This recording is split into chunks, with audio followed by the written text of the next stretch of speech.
This is how to be prepared to defend your faith. Number 1, get 10 years of ministry experience. Number 2, get your master's degree in apologetics or philosophy of religion. Number 3, read all of these books. You do that, you'll be ready to defend your faith. Thanks for tuning in today. Please like and subscribe. Wait. Okay, hold on. That is way too much. You don't need to do all of that. In fact, what if I told you that by doing one thing, you can be ready for the vast majority of conversations you would have with a non-Christian? We'll get to that in just a minute. But first, why is this so important? Well, we are commanded as Christians to always be prepared to give an answer for the reason for the hope that is within us. But if we're being honest, most of us aren't prepared. We're not ready when a seeker or a skeptic asks us for the evidence for our faith, or how to handle a difficult objection, like why would a good God allow evil and suffering? We don't have good answers to those questions, and so we're not following this biblical command. Imagine you start working for a fire department whose motto is always be ready to put out a fire. And your thought is, well, when the time comes, I'll be ready. Is that gonna work? No way. You need to get ready or you're going to get burned. You need to train to learn how to extinguish fires if you're going to be an effective fireman.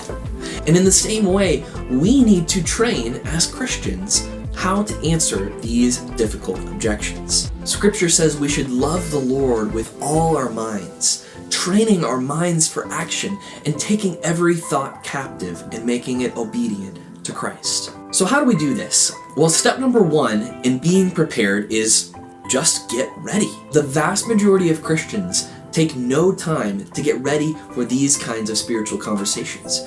They just think, when the time comes, I'll be ready. But it's not true. But is this an impossible task? I mean, do you really have time to fit this into your busy schedule? Here's the secret I mentioned earlier. Look at my bookshelves. What percentage of these books would you have to read to actually be prepared to defend your faith in most conversations? 90%? 50%? Try one book. If you were to read and study one apologetics book, you would be ready for the vast majority of spiritual conversations you would have with a non-believer. And of course, I mean more than just skimming through the book, but actually studying it, taking notes, learning the arguments that are provided in it, learning how to answer these difficult questions. Just reading one of these books will prepare you for most conversations. Why is that? Because most people have the same questions. We all care about the same things. We all want to know where we're going to go when we die. We want to know if there's really a God. And if so, what's the evidence for him? We want to know, why would a good God allow evil and suffering? These are the same kinds of questions that have been asked throughout human history and continue to be asked again and again. And if you read one general apologetics book that answers a lot of these questions and you study that, then you will be ready for the vast majority of conversations you could have with a seeker. One book I recommend is The Questions Christians Hope No One Will Ask by Mark Mittelberg, and I'm contractually obligated to recommend his books as his son, but I also think that this is a great resource for you.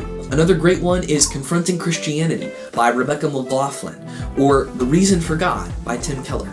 If you were to read any one of these books, you would be ready for so many of the kinds of conversations that you could have. Studying these kinds of books is like a firefighter doing the best kind of basic training.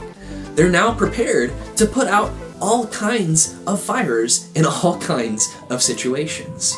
What about the rest of those questions that we might not have been prepared for by those basic books? Well, that's okay. You don't have to be the end-all, be-all expert in everything. You don't have to be a specialist in quantum mechanics. You can point to the people that are and refer people to those resources. Or you can consult books from those experts and learn how to answer those questions as well. And look, I'm not advocating that you don't go any further. I think we all should continue to learn and investigate and grow in our knowledge and our ability to defend our faith. But this only works if you have a basic level foundation of why you believe what you do as a Christian. And it's worth saying, I'm not against other resources like attending an apologetics conference, doing a small group curriculum, or even watching videos on YouTube. But the amount that you can learn by actually sitting down and reading a full book and studying the contents, asking yourself questions, writing down notes, is far more than any of these other methods. And again, most of the time you won't be in that situation where somebody's asking an incredibly unusual question, because we all care about the same things. If you do this one simple trick of reading and studying a good apologetics book, you'll begin your journey to handle most conversations with competence and confidence. Now that's just one way of getting prepared to give an answer for your faith. What's another way that you have found helpful? Put that in the comments below, and don't forget to like and subscribe so that we can continue to grow together. We'll see you in the next one.